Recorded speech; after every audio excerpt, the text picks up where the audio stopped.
Sans transition, je vais intervenir sur la deuxième partie. Donc déjà, merci à Sandrine Runel d'avoir axé cette deuxième partie sur la pénibilité et plus précisément sur les métiers féminisés. Donc vous l'avez rappelé, mais en 2017, malheureusement, 4 critères sur 10 ont été supprimés. Pour rappeler ces critères: le port de charges lourdes, les postures pénibles, les vibrations mécaniques, l'exposition aux produits chimiques. On a supprimé ces critères de pénibilité lorsqu'on sait qu'en 2015, par exemple, la proportion des travailleurs français exposés à la pénibilité est supérieure à nos voisins européens.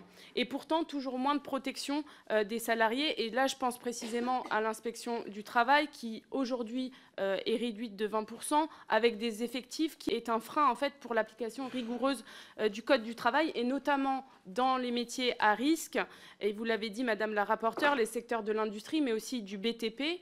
Et cette pénibilité, en fait, elle est très axée pour les ouvriers qui subissent majoritairement les critères qui ont été supprimés en 2017.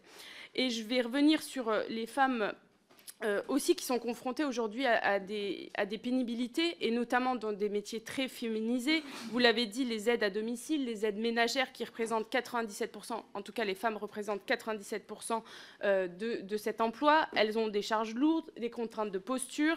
Je pense notamment aux infirmières, aux sages-femmes qui ont des horaires de nuit, qui sont exposées aux produits chimiques. Et on le sait, la pénibilité, ça réduit l'espérance de vie, vous l'avez dit, Madame la rapporteure, et c'est la raison pour laquelle il faut réintégrer ces critères dans le calcul du départ à la retraite.